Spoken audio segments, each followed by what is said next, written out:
Big Boss Malayalam season 7 ആദ്യത്തെ nomination നടന്നുകൊണ്ടിരിക്കുകയാണ്. അപ്പോൾ നമ്മളെല്ലാവരും കരുതിയതുപോലെ തന്നെ ശാരിക നിഷ്പ്രയാസം രേണു സുധിയുടെ പേര് തന്നെയാണ് പറഞ്ഞിട്ടുള്ളത്.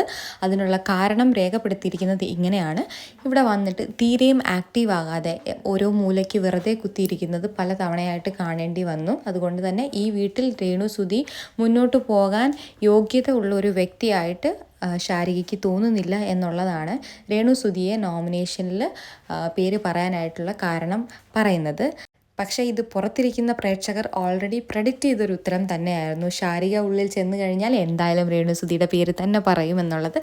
അതുപോലെ തന്നെ സംഭവിച്ചു. രണ്ടാമതായിട്ട് ശാരിക പറഞ്ഞിരിക്കുന്ന പേര് രഞ്ജിത്തിൻ്റെതാണ്. അതിൽ ഇങ്ങനെയാണ് പറയുന്നത്, ഫെയർ ഗെയിം കളിക്കുന്നതായിട്ട് തോന്നിയിട്ടില്ല, ഇവിടെ ഒരു ഗെയിമിന് വേണ്ടിയിട്ട് വന്നതായിട്ടുള്ളൊരു ആറ്റിറ്റ്യൂഡ് കാണിക്കുന്നില്ല, ഒരു പ്ലഷറിന് വേണ്ടിയിട്ട് വന്നതുപോലെയാണ് അദ്ദേഹം ഇവിടെ ബിഹേവ് ചെയ്യുന്നത് എന്നാണ് രണ്ടാമത് രഞ്ജിത്തിൻ്റെ പേരിൽ വന്നിരിക്കുന്ന കാര്യം.